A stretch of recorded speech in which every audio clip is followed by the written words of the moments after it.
Hi, I'm Mike Marino, and this is a brand new episode of Live from My Mother's Basement.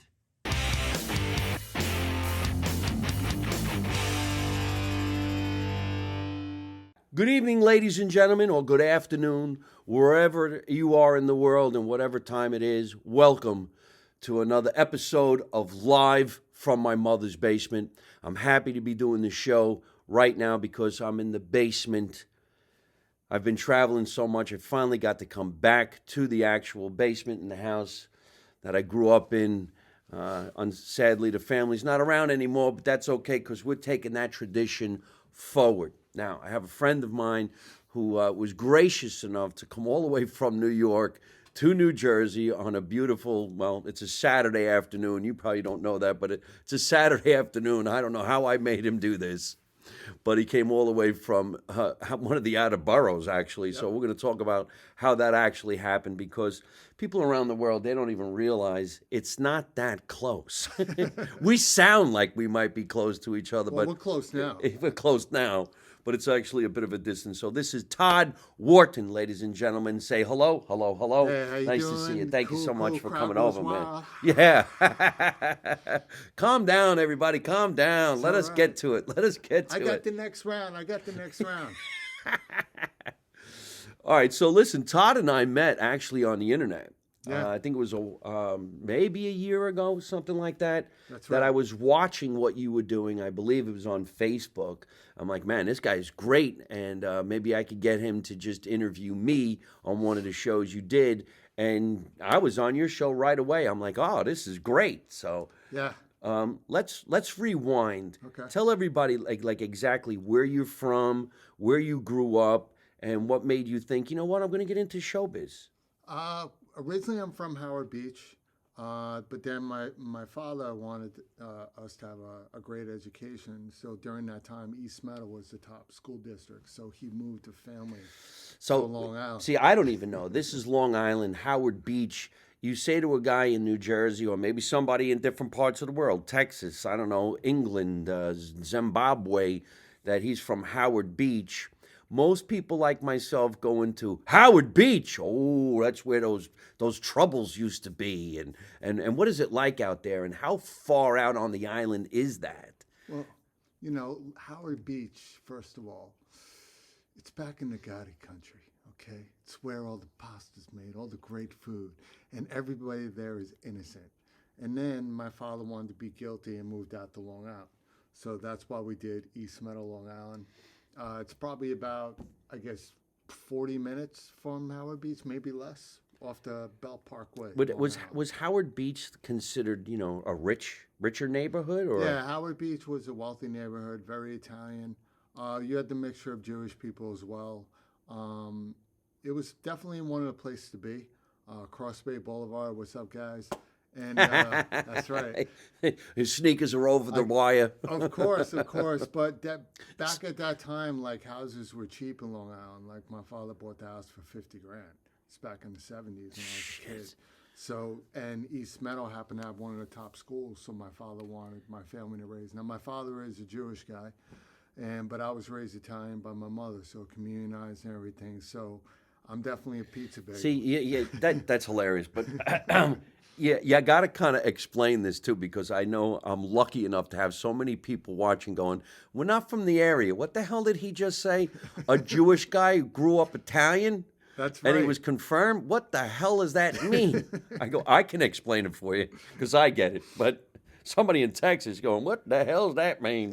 It's very, very simple. Italian woman marries a Jewish man, but we all know when it comes to the woman's like, listen, my son's being raised Italian for a number of reasons. He has to have good food in the house every day. My son's not doing gefilte fish.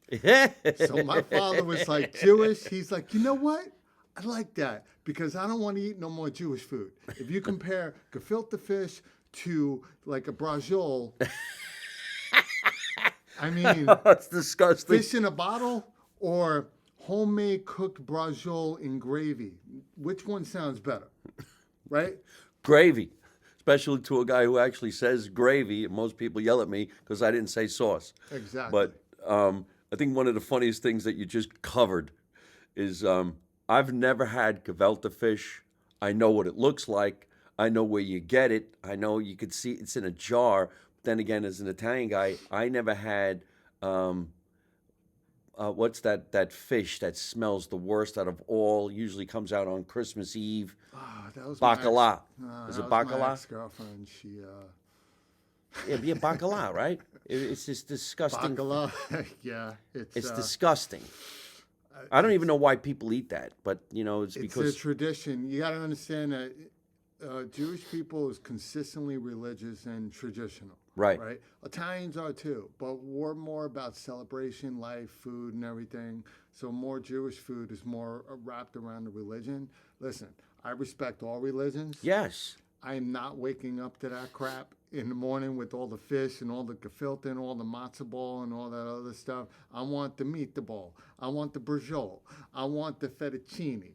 I want the wine. I'm not doing the Manischewitz, the fish in a bottle, the tuna in the can. I'm not doing it. The only time I'm Jewish is during Hanukkah because I collect my money and then I go eat a lasagna. That's how we do it. That's how the pizza bagels do it. the pizza bagel guy.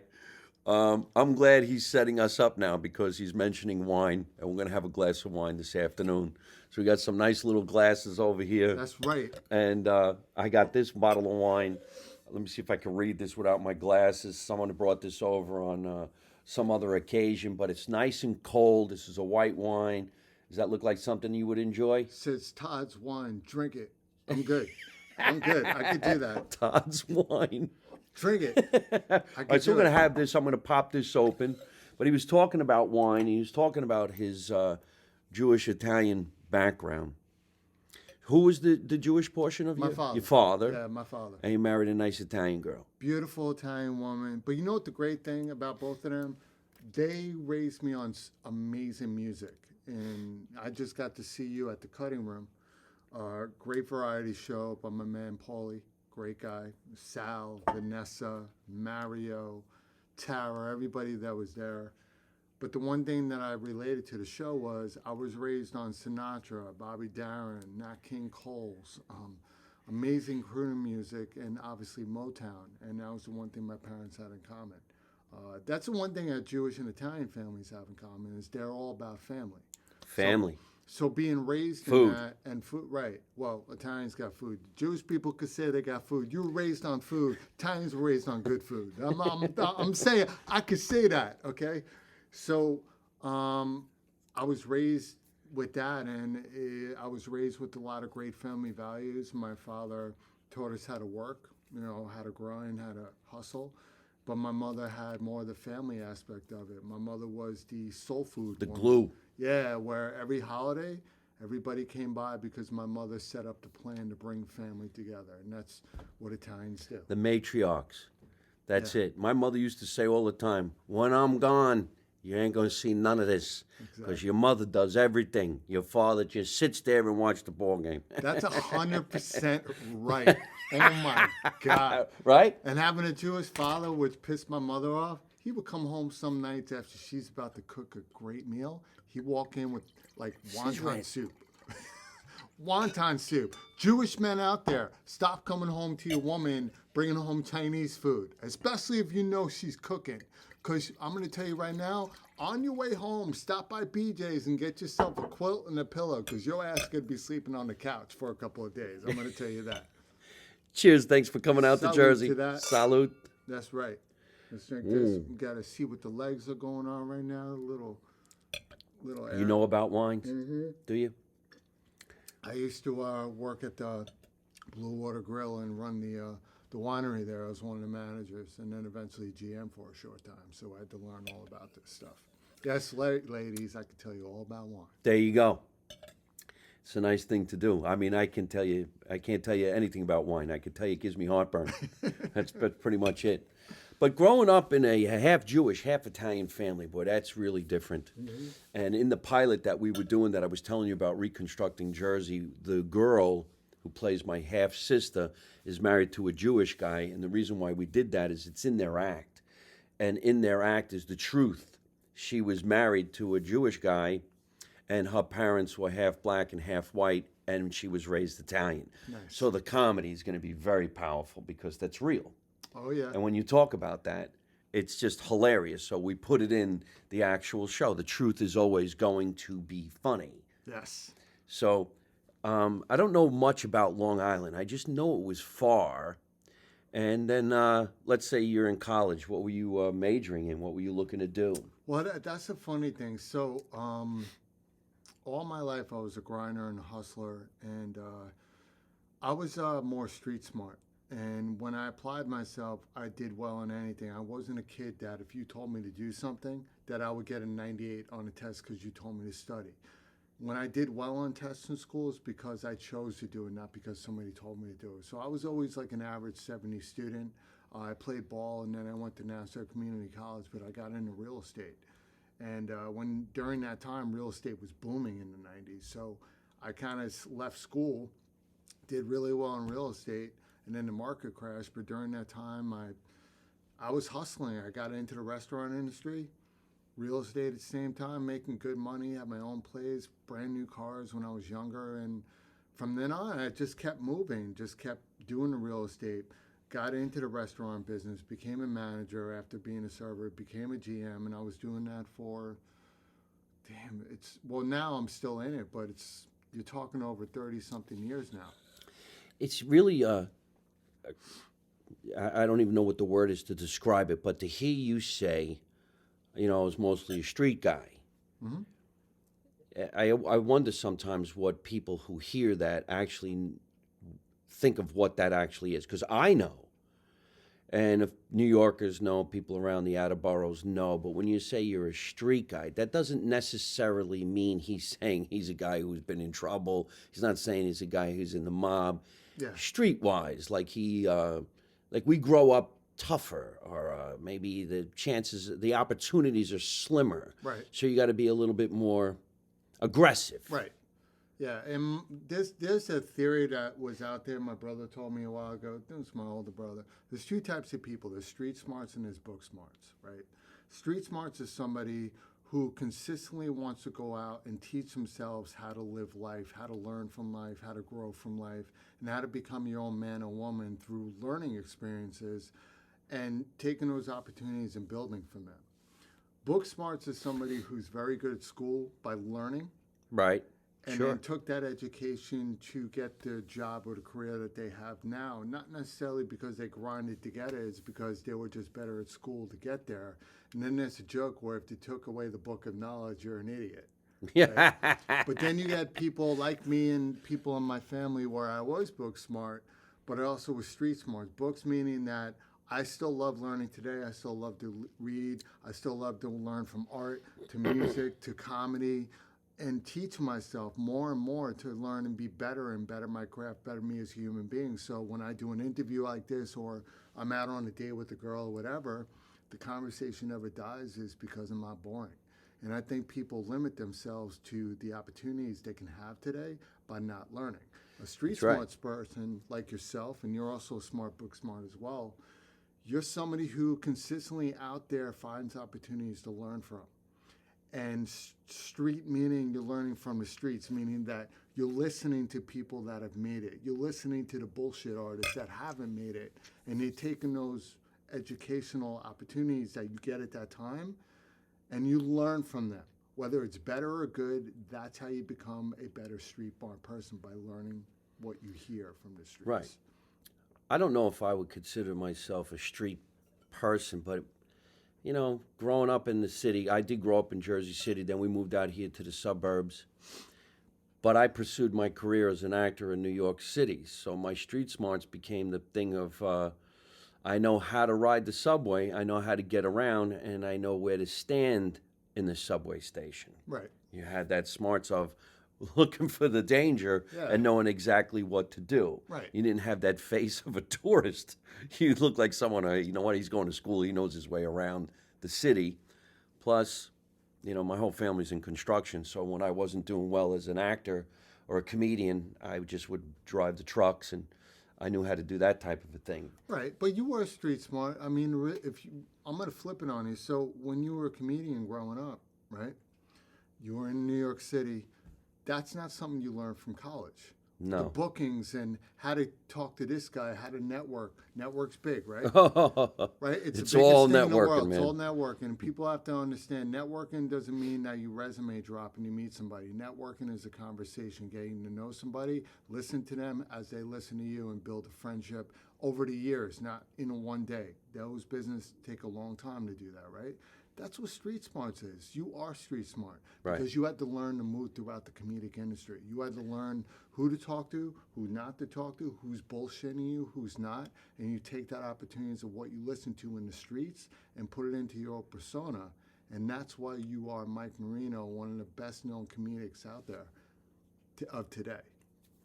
Street smart. I agree with that. Yeah. College did not teach you that, brother. Well, because when I first left New Jersey and went to Los Angeles, it became even worse if you didn't have street smarts. Because boy, everybody out there is looking to rake you over the coals. They practically tell you, "Hey, welcome to California. Give me your money." And then show business Exactly. is brutal, but it is about mingling. So after you're done with college and you started doing the real estate and stuff like this, Yeah.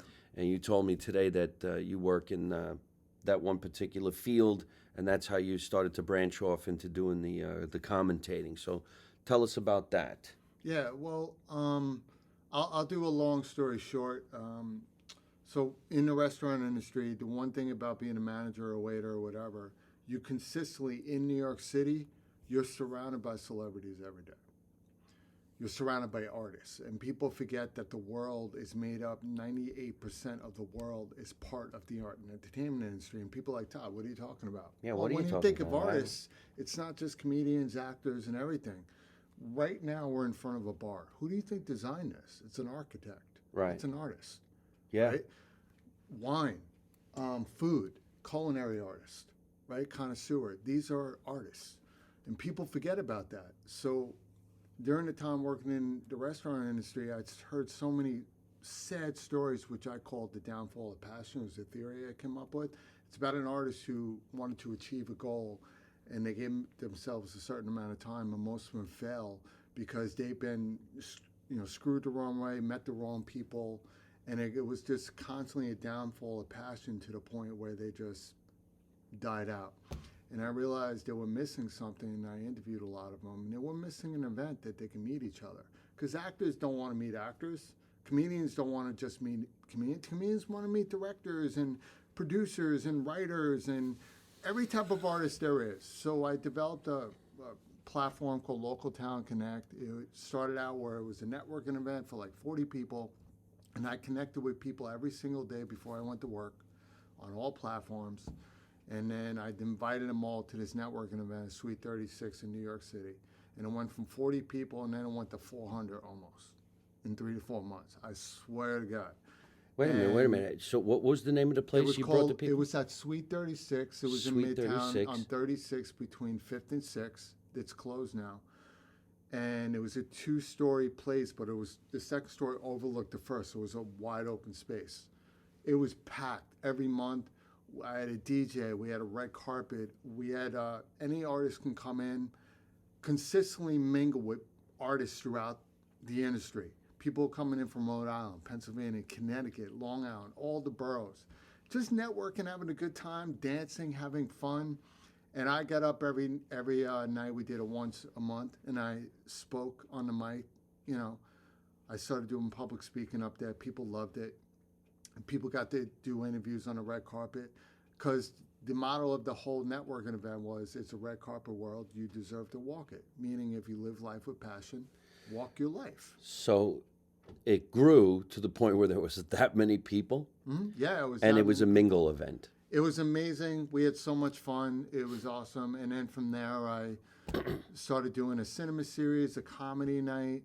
All the places like Al Martin from Broadway Comedy Club, welcome the show, and I did that there. Cinema series, I did at a couple theaters.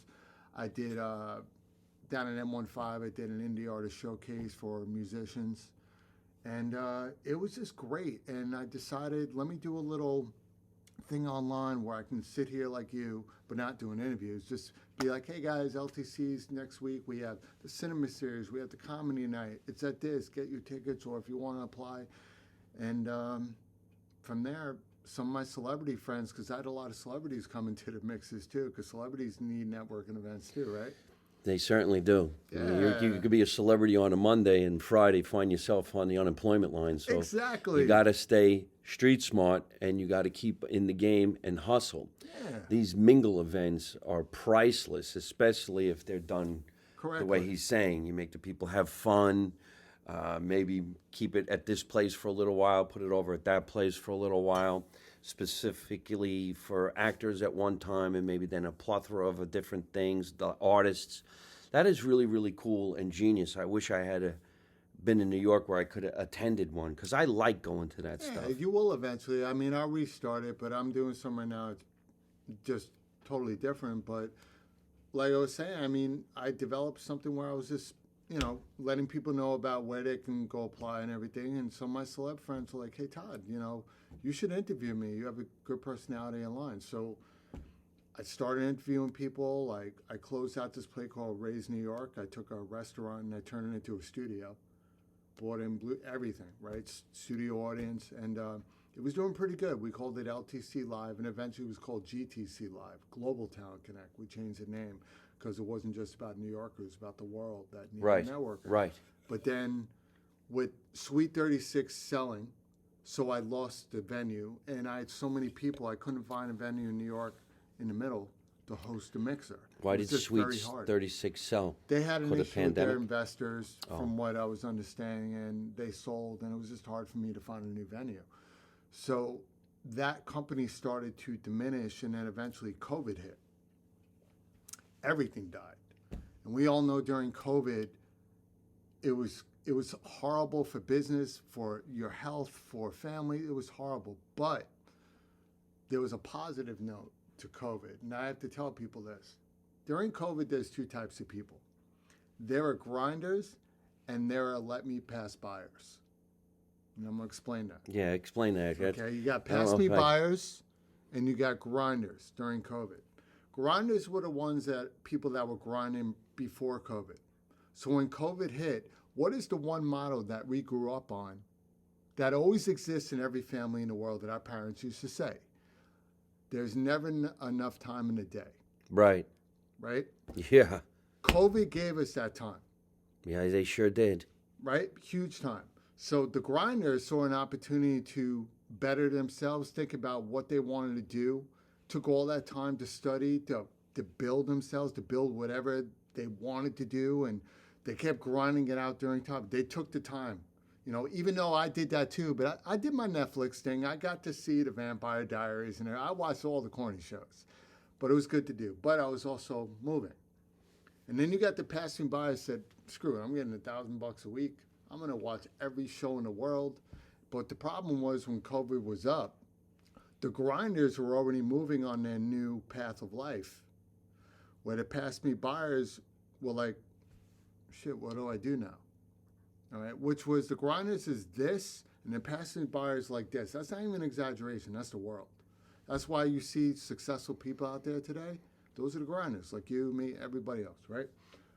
So when COVID came up, I was already into my, I think, second season of my talk show that I created during COVID. And we can get into that in a bit, but I'm just telling people right now, COVID was harder than anything to deal with. Nobody expected it. But for people that were already moving, had a way of moving and making money, COVID gave you that time to really think, what do I want to do? Who do I want to be? Yeah. And learn. You had the time to learn. Man, I learned how to direct, brother, to write, produce, dance. I was always a singer, but I critiqued my singing. Comedy, I watched every talk show there was. I studied from Carson to Fallon to Conan. I wrote about 1,000 parodies, and I'm only like 5% that Let's I've shoot actually them. done. I haven't even shot yet. I love doing sketch comedy. And I networked. Right. Well, I met everybody in the industry. I'm not going to tell you how I met or who I met them, but I've met so many agents, so many managers, so many publicists, so many celebrities that when COVID was up, I exploded onto a world like wildfire. because he's a street guy and he took advantage of COVID. I went into a state of panic, but I kept pursuing my career, Right. and I would find anything I could to stay in the business. And luckily, I am still in the business, and I'm happy, and everything is going really, really great. And hopefully, we never have to experience a thing called the pandemic again. Yeah. So I saw Todd on the internet, and I don't really remember how we connected. Maybe I reached out to you and said, "Hey, can I be Well, I on your remember. show?" How? I got to give some love to Freddie Tenor of the Wise Guy Oh, Show. yes. Okay, yes. He is a retired fireman who Yep. has a very well-known podcast/radio show called The Wise Guys. Yep. And they're here in New Jersey. And yeah, I was on his show many times, and him and his family come to see me perform. That's how we connected? Yeah, Freddie and me were talking, and Freddie's like, yo, you got to introduce my interview. I knew you were following me at that time, but he was like, yo, you know Mike? I'm like, no, I actually never met him. He's like, you got to interview Mike. Mike's a great guy. And he knew I had to do my research on you, right? So when I looked you up and I researched you, I'm like, wow, this guy, he's doing his thing. Really interesting guy to interview. I'm like, I want to have him on my show because when I interview people, I want to make sure that it's not about you being worthy on being on the show. I want fun people. I want people to have a story. Yeah, say because something. you could be a celebrity, and be a but you dud. could be a dud. You could be boring. I could be watching paint dry, and I'd rather eat the filter fish than interview your ass. So I'm just saying. I had to put it out there. Listen, guys, if you're going to do interviews, be fun. Be spontaneous. Have something to say. I'm sick and tired of people that hit up talk show hosts, yo, you should interview me. The first question is going to be is why? You know, what are you doing for my show? And are we going to have a good time? And is it good for my audience and good for you? And people should remember that. So when I looked you up and I saw some of your comedic routines, I'm like, this is a funny motherfucker. I need to have him on my show. It was awesome. And your show at that time was called Facebook with Same thing, same Todd name Wharton, now. right? FaceTime with Todd FaceTime. Wharton. We originally started it live because live was actually a big thing during COVID because everybody was home. Right. Live now sucks because nobody goes on live anymore. It's just the way it is. I don't know what that's It really all about. changed it? Oh, yeah, because during COVID, and I'll give you an example, my friend D Nice, okay? Even though he was linked up with Live Nation, D Nice created a club Quarantine. That was the DJ, started DJing online from his house. And he got millions of followers from that. And the reason why is during COVID, everybody was on their computer, they were on their phone, so it was easier to tap into that audience because everybody was home. Nobody was doing shit except getting takeout, watching Netflix, home. So I did it live the first couple of seasons. I didn't know how to edit or anything, so I was doing the up and down, like you're up here, I'm down there, interview. And it was great, but then I realized I want to build better content, and I want people to see the first shows and how it grew because you see the progression of editing. You see the progression of the storyline. And I decided let's pre-record it like we're doing now. Right, yeah. Pre-recording's a lot better because let's say me and you mess up on something, at least you can edit it. Right. We're not going to edit because we're good. No, we're this good is- at this. We're good at this. I'm not doing anything. You know? Besides, my producer would do it We're anyway. good. I don't even know how. We're the two guys up in We the look Muppet good. balcony just putting down everybody. I'm just saying it right now. We Bert and Ernie up in here. Bert and Ernie. Even though that was the other two guys. But yeah, it was fun, dude. And the show took off during COVID. I was blessed to know a lot of celebrities that volunteered to come on, from Melba Moore, who just got a star on the Hollywood platform, and to you, and you know, the Felipe Rose of the Village People, and the names just are crazy out there. That's fantastic. Well, recently, ladies and gentlemen, I was in the grandstands of the Columbus Day Parade. Yeah. And the Columbus Day Parade is a big thing amongst the Italians. It happens during Italian Heritage Month. Change the name. Yeah, it's Columbus Day. It's Columbus Day because... Well, Italian Heritage Day Parade. I'm not putting down Columbus. Everybody's got their own stuff. Oh, is that right? what you want? You would prefer it was that? Yeah, to be honest with you, I'm not putting down Columbus, nothing. There is a lot of animosity towards the name. I get it, okay? But every parade is named after the culture. Just change the name to Italian Heritage Parade. I'm cool with that. That's it. And you want to know something? Then a lot of people out there that are kind of naive about what the parade's about will get it right away. And I guarantee you, more Italian sponsors will come out and sponsor your parade if you just change the name. I like that. That's a good idea. Italian Heritage Day Parade. It celebrates the Italian heritage because that's what it does. You know, you don't see the Spanish Day Parade being called Bob Marley Day. That don't even make sense. And listen, the people at Columbus Citizens Columbus Citizens Foundation, I love them to death. They welcome me with open arms. They're great people. All I'm saying is, I think you guys will get a lot more money if you just change it to the Italian Heritage Parade. And give me a float. Give Mike Marino a float. Let him do a comic routine right in front of the grandstand as he's passing by. You know, Vanessa Racci's been on the float for a long time. We have so many really cool friends in common, and it's really a great feeling. So when I got to go to the parade, I was sitting in the grandstands, and I'm looking at Todd. I'm like, hey man, there's Todd right over there. Look at him, he's in the street with the microphone. I'm also good friends with Joe Piscopo. Yeah. I'm very good friends with. Oh, God, now her name's going to escape me, but she was standing next to you. Not Vanessa. Oh, Giada Valente. Giada Valente, who I've done many shows with in Vegas, and just so many people. There was another talk show host, and he sings. He was walking up and down the street singing that day, too. He's on the radio. He has his own show on the radio, but he was singing. What the hell is his name? Young, probably 30 years old, 28 years old. You got the Sicilian tenors. You got Romina Aprini. You have I know. Christopher Macchio was there performing. Angelo Venuto and Lisa Messina were performing. By the way, shout out to Angelo and your nephew who was just on Good Morning America. That was kind of cool. Oh, was he? Yeah, it was awesome. He was singing some Sinatra song and went viral. There's a lot of great tenors out there and singers. I can't think of what this guy's name is, but he's young. He's on the radio. He's been on my podcast. I have his album Against the Wall over there. It'll come up when we're not here. Yeah, I know. When you I'm buzz. going to remember it tomorrow when I call you son of a bitch. Yeah. But I saw Todd in the street, and I'm like, wow, look at him, man. He's on the red carpet. All the cameras were surrounding you. And I'm like, this is great. So how did that come about, and what exactly were you doing and who you were working for? Well, the flashback can go right to the Columbus Day Parade. I decided to make the show different. So now that the show was doing well in season 3, I decided to take the show on location. So not only interview people online and in the studio, I'm like, you know what? Let's be the first talk show to create a segment on location at all the major parades. Red carpets. He was on location, all right. Oh, yeah.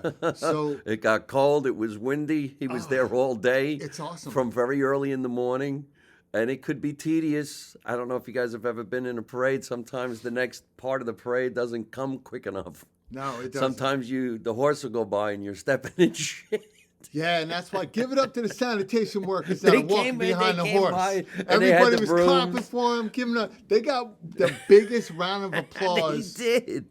And the guy came over to me. I'm like, yo, you have a shitty ass job, bro. And he got laughing. And the horse looked at me like, I'm going to give you something right now to work on. But anyway, no, Columbus Day Parade was, all the parades are awesome. So we are invited by all the networks. They love the show. That's wonderful. And we're number one New York Independent. And they love the show because it's like what we're doing now. It's doing an interview and having fun. It's not the A, B, C questions. Interviews are supposed to be a conversation. It's a conversation. Have fun, be yourself. I don't care if you're Giuliani, goddamn Donald Trump, Obama, George Clinton. I don't care. Mike Marino, I'm going to talk to you the way I talk to everybody. And that's the way interviews should be. That's why your podcast is doing real well. I believe you're on the 280 episode, something like that. You know, I'm telling this guy 300 episode, we're doing a party. We have a party. We go celebrate. Balloons. I want every one of his guests, if you're in New York City, when he does the day, we're going to come to his basement and we're going to party it up. We're going to have a good time. I would like that. Show this man some love. We're going to have 300 before the end of this year. That's a lot of episodes, man. I'm almost close to 700 now interviews. Oh. In 3 years, yeah. Wow. But doing an episode, setting it up like this, I know the work it puts in. you know. And the parades itself, on top of the stuff, the parades, like I said, it's tedious in the morning. But you want to know something, man? It's all the parades, they're covered by networks, but there's really no interviews. They do little quick things here and there live, and that's it. I wanted to do something different where I interview all of them, give them all their interviews, highlights, funny moments, and everything. And that's what we do. So How did you actually do that, though? Because you were at, like, say, the main part of the parade in front of the grandstands, but wasn't that the end of the parade? Once they walk past the carpet, they're out? Well, when you're working with networks, you have to, when you're in somebody's house, you got to take off your shoes, right? You got to respect where you are. You know? That's hilarious. Hey, when you're in somebody's house, you got to take off your shoes. You got to take off your shoes. I understand comment? that. When you're in somebody's house, you got to take off your shoes. So I made it a point. I'm very good. I have a very good connect with all the networks. A lot of managers, publicists, agents in the industry over the years. I made a very good reputation.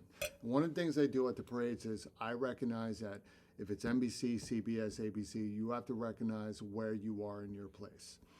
So I know all of them. So when I meet up with them, we have long conversations and we decide where we can be that is not in their camera. God knows I want to be in ABC every time they shoot. I want to be there all the time. Right. But I still got to respect where my place is. So we're always on the red carpets, this and that. But eventually I'm with ABC on camera anyway. So it's just the way it works out. And the Columbus Day is awesome. And now that we're known, we're going into our third year. February is going to be our third year anniversary. Everybody comes to us now. And we have fun. So Columbus Day, we got the Sicilian Tenors, we got Vanessa Racci, Christopher Macchio, Romina, Giada, who's a friend of mine. She was a guest for ABC. Joe Piscopo, he's always like, hey, who are you from? But he's always being a pain, but he's a great interview. I love interviewing Joe. And then Ernie Anastas, legendary TV actor. Yes, I saw him. Came over. He's like, Todd, how you doing? And he gave me a great interview. And I'm letting you guys know the reason why I interview all these people is not a fluke. It's years and years of developing relationships with them to the point where now they feel comfortable to interview with me because I've earned their respect. Ernie Anastas has been on television for at least 35 years. Now, did I hear he just passed? No, he didn't pass. Okay, good. No. Unless that was one of those fluke Facebook posts that I've seen people doing that. I hate people when they do that stuff. Did you see that Justin Bieber just died? You're like, what? Yeah. What's he got to do? Another sequel to the song I'm Sorry? I'm Sorry, I'm Back? Like, I don't get it. When I was 19 years old, I did a TV commercial with Ernie Anastas. Nice. And it was for the news. I played a shill, card game guy in the street. A street guy. Mm-hmm. Remember 3-Card Monty? Of course. When everybody was on the corner going like this. Of course. And then they ran. The cops are coming. No, they took your money. I can't believe people actually fell for that. Of course they do. What a scam. People are naive. But this is all really, really great, and I was so happy to see you out there. And Vinny Medugno, that's the name. Vinny Medugno. He was singing, and he also was on the radio. I don't know if you're friends with him, but you seem to have known the name. He's a good guy. He's somebody you should have on your show. Mm-hmm. Yeah, we'll talk. Definitely, man. I never got to meet him first, but I know the name. So one of the coolest things about being at the parade is all the people that were entertaining actually would do anything to entertain a crowd that's lined up on the side of the street. You know how difficult that is? You know how difficult it is? There could have been like 20 different people to look at all at the same time. Mm-hmm. And then all of a sudden you see a barrage of classic police cars from like the 1920s and the 1930s, the 40s, and they look like wind-up cars out of a cartoon. And like, where did they keep that stuff? It's really, really cool. Yeah. So recently, folks, we were doing a show in New York at a place called The Cutting Room, which is known for jazz and blues and puts on really great shows. And every once in a while, they get some comedians. I've performed there many times, and I've been lucky enough to be the opening act for a lot of great singers. My cousin Peter Lemongello sang there.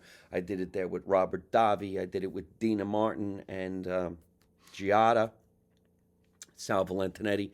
So they had a little bit of a variety show, and I was really happy that you came because you got to see actually what I really do Well, thank like you for live. the invite. Oh, Like, yeah. You called me. I'm like, yeah, I need a night where I'm not. He knew working. everybody there anyway. I need some laughter, and it was if you guys didn't see the show, it was an amazing show. It was a true variety show. So many different things going on. It was awesome.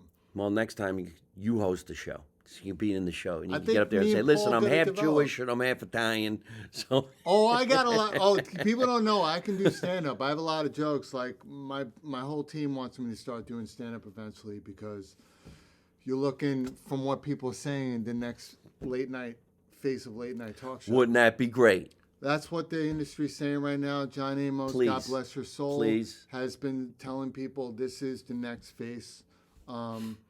I just love doing what I'm doing. You know, meeting people like you on a daily basis, having fun, giving them great interviews, but having fun. There's a reason why the Kimmels, and I must say James Corden, even though he left, the Conan O'Briens, the Jimmy Fallon, there's a reason why they're great. They have fun. And they consistently study. People don't understand how hard it is to be a talk show host 5 days a week. See your family, but then consistently nail it every time. It's a lot of studying. The energy, And it's fun. being up on everything. Yeah, I'll talk to Paulie, man. Yeah, Paulie does another show. If he wants me to come through and co-host or host, I'm down. And he already knows that. We're talking about a guy named Paul Costabile. Great guy. I say Costabile. Costabile. Paul Costabile. He's super cool, and he had a dream to put this variety show together, and he did.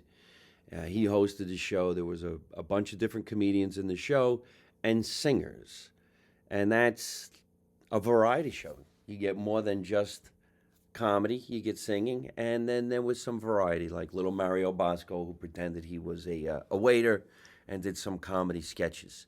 So those things are actually fun, and every once in a while, as a solo performer, I feel like going, I want to be with the gang. Yeah. I don't want to be alone. Yeah, but you headlined. You had a Kind of. headline. No. This was a headliner. He headlined the show. You were the last act, which makes you the headliner. Thank and you you. were freaking hilarious. I came out swinging. Oh, my God. I was in couldn't such a stop good mood. laughing. I was in the back of the room eating, watching the show. I'm like, this is great. I couldn't stop laughing, man. Thank you. I literally had to pick up my spleen. It fell on the floor. Because you were saying stuff I could relate to. I'm not old, but I'm getting there. You were talking about a joke on how you're getting old, and you're like, yo, you ever wake up? And I'm like, yo, that literally just happened to me last night. I woke up, I broke my leg. I don't know what the hell just happened.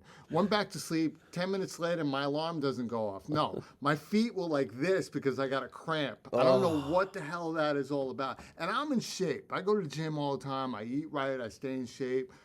But you can't control life. It's hilarious. It though. comes out of nowhere. You'll be right in the middle of a nap, and you show. What happened? I was sleeping. Was it a nightmare? What happened? Somebody call somebody. What do you do for this? What do you do? Oh my God! Somebody Google. I find myself awesome. doing it all the time. How do I figure out what's wrong with my ass? Oh, I Google it. Yeah, your show. You're a comedian. If you guys ever get a chance, go check this guy out. Stand up. He's awesome. He's Well, worth we're the going to money. be doing some great things together. Oh man, definitely. I Tell think everybody so. where they can find you now. Like, what are you doing? What you got going on? What are the links? Pretty simple. Website is FaceTime with Todd Wharton, WHARTON.com. Our main platform, God bless, is Instagram, Todd Wharton Official. You can go right there. We post everything there. If you guys don't know, my favorite interview I've done of all, I've interviewed everybody. My favorite one to this day, because he's a mentor of mine, was Jimmy Fallon. Oh, no kidding. I met Jimmy for the first time last year at Thanksgiving Day Parade. He saw me. I saw him. We kind of I recognized him, but he recognized me. And right away, it went from a quick interview to almost a 3-minute interview. Then we took pictures with the band. We had a nice talk afterwards.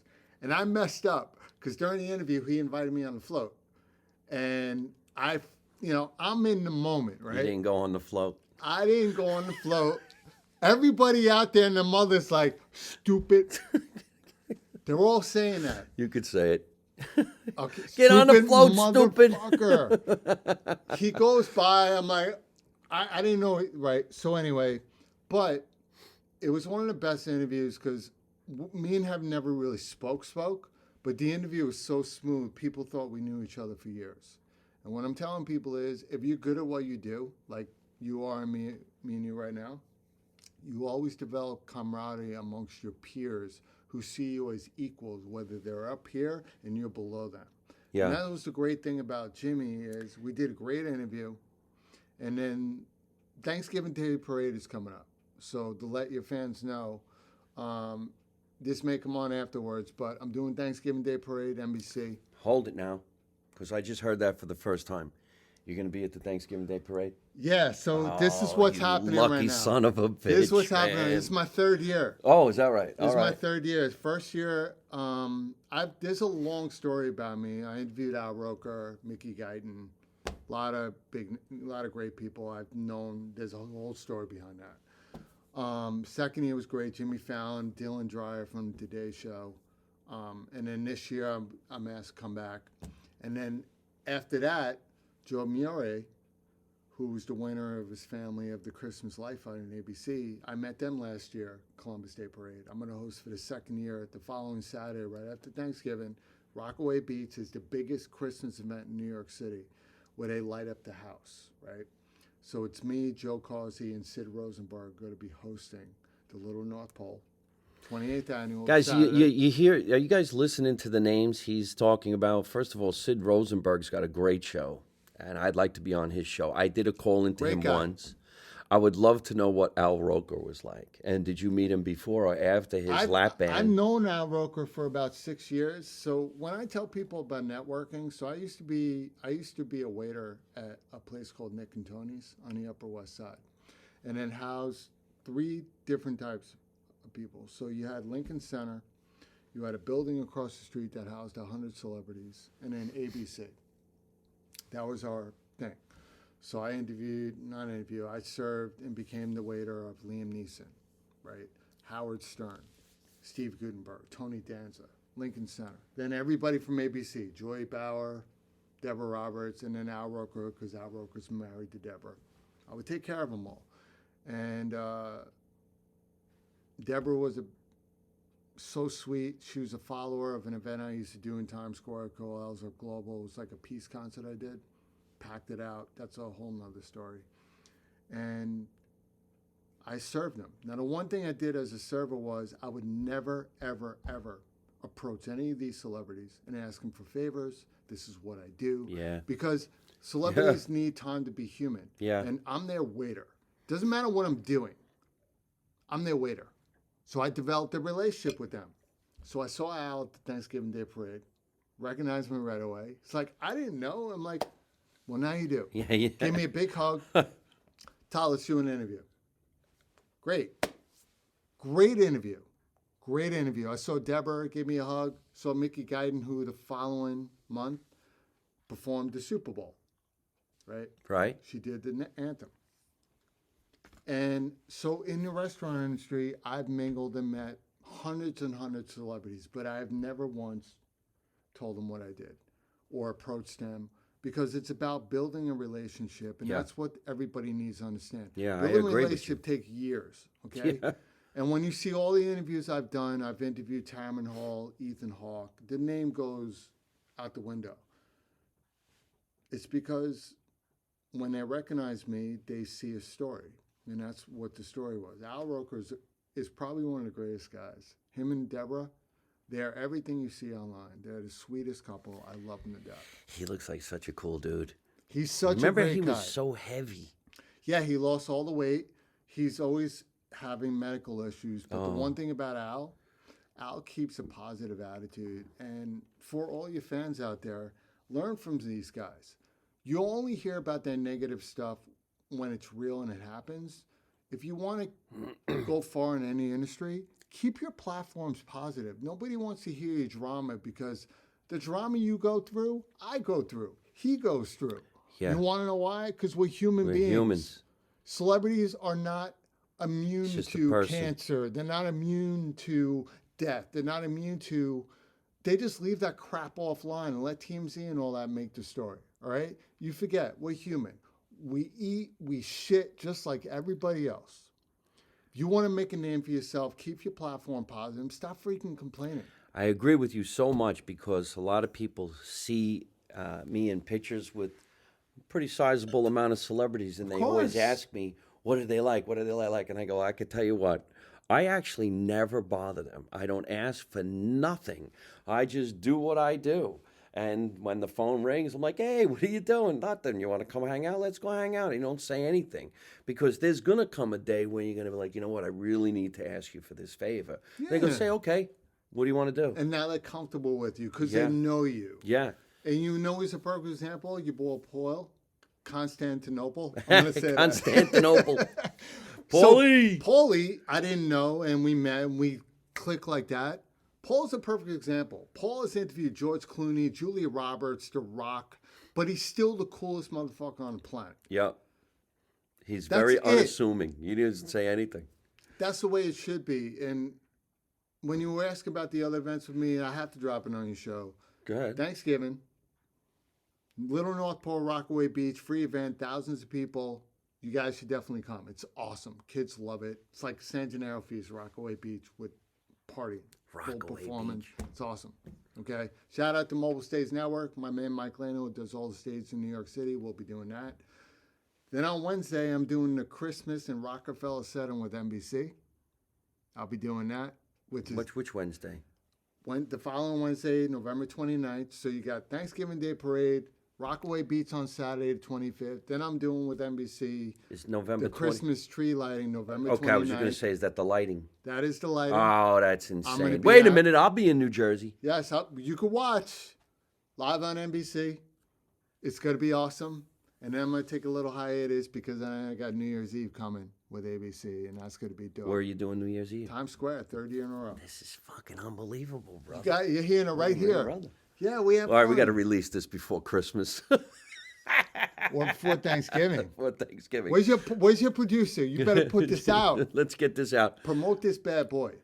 I think one of the coolest times in New York City is the night they light the tree. Seems like everybody's in a good mood. Most so people are from dope. different parts of the world, and they're all in New York going, wow. And then you find out where they got the tree and how they cut it down and what sizable fire department had to go get it to bring it in on those trucks. Yeah. That's so cool how they do that. It's crazy. Well, I interviewed Eric Posey, who's the guy who finds the tree every year. Oh, is that right? See? I don't interviewed him. His name's Eric Posey. He's the one who goes out and finds the tree. Great guy. And then I interviewed the guy last year who it was his tree. And what people don't understand is people celebrate most holidays, especially the Jewish people, got to go back to that, for the religious side. But there's a whole nother side that Americans have done. You know, we celebrate it because people don't get together the way they used to back in the old days. A family.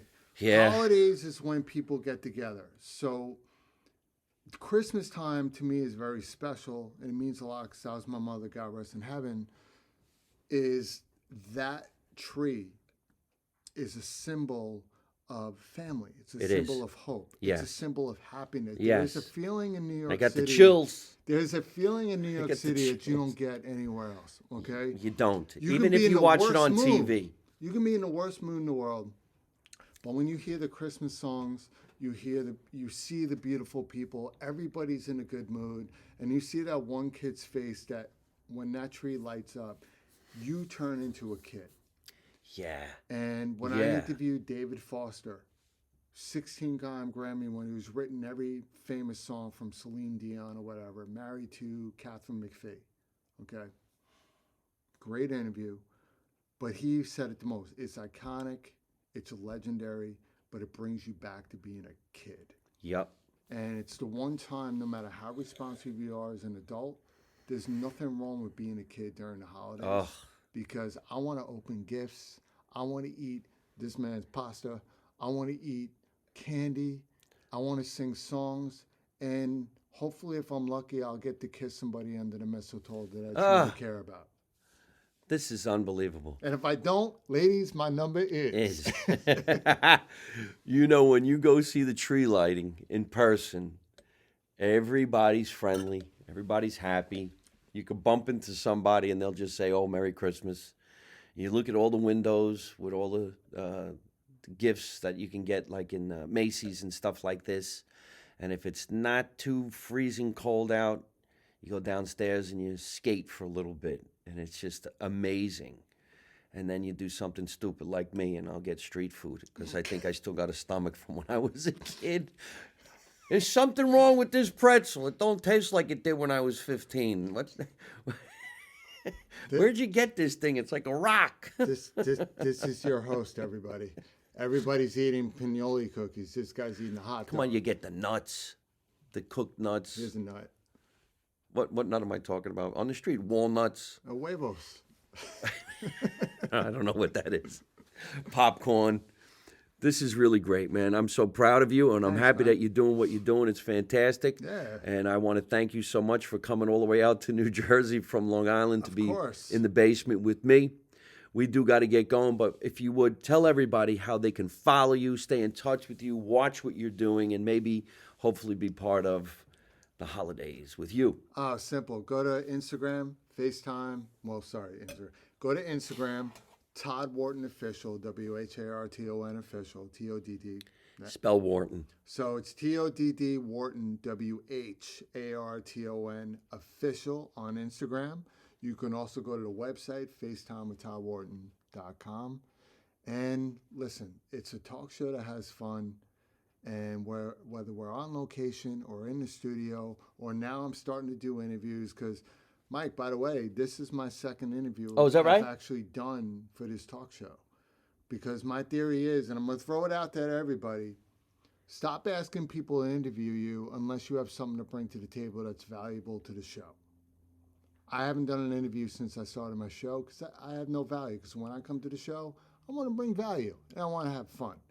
So this is my second interview because my last interview was Dee Dee Pfeiffer, Michelle's sister, who's on Big Sky. Oh, no kidding. Oh, wow. So now you and all others, and I'm honored to be on the show. Oh, thank you, man. Thank you. I'm honored to be almost part of your 300, and I think you have a great show going on here.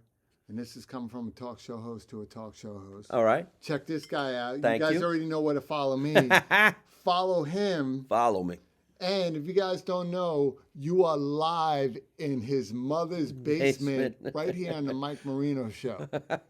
It's your man FaceTime with Todd Wharton right here in the basement drinking some great wine with a great man on a great Saturday afternoon. Salute. Salute. To this podcast. We're going to end on that one. That was a great way. I'll have him end the show. Actually, folks, thank you so much for tuning in. I hope you had a great time with my friend, Todd. He's fantastic. Make sure you stay in touch. I want to do a nice big shout out to my producer, Tatiana Blue Shell, for making sure we always do a great podcast. You're pointing at? I don't know. I'm looking at Zeppeli mix. Oh, this is one of my sponsors. Everybody has party mix. This guy has a Zeppeli mix. What the hell is a Zeppeli mix? There's only one type of Zeppeli. You get it at the feast. Powdered sugar, and oil. That's it. If you don't know, you ask my friends at Ferrara Bakery. They'll tell you. Oh, all right. We got to go over there. That's right. Ferrara's Bakery in the Village? That's right. Ernest, all them. Those are my people right there. We did a whole expose on them. Check it out on the Instagram. So sounds like a great place for us to go get a nice cappuccino and a Zeppola. Yeah. Listen, folks, let's make America Italian again. You know the motto. We don't know nothing. You don't see nothing. You don't say nothing. And how do I end every single one of my broadcasts by saying the same thing with my guest? Don't take no shit from nobody. Ready? Never. We're going to say, don't take no shit from nobody. Hey, folks, I hope you're enjoying watching my podcast live from my mother's basement. We're having a lot of fun, and I'm going to have a lot of great guests on the show in the future. So if you like it, hit like. You could also leave a comment. You could subscribe to my YouTube channel and watch other funny videos. And you could also listen to my podcast on your favorite podcast app like Spotify and iTunes.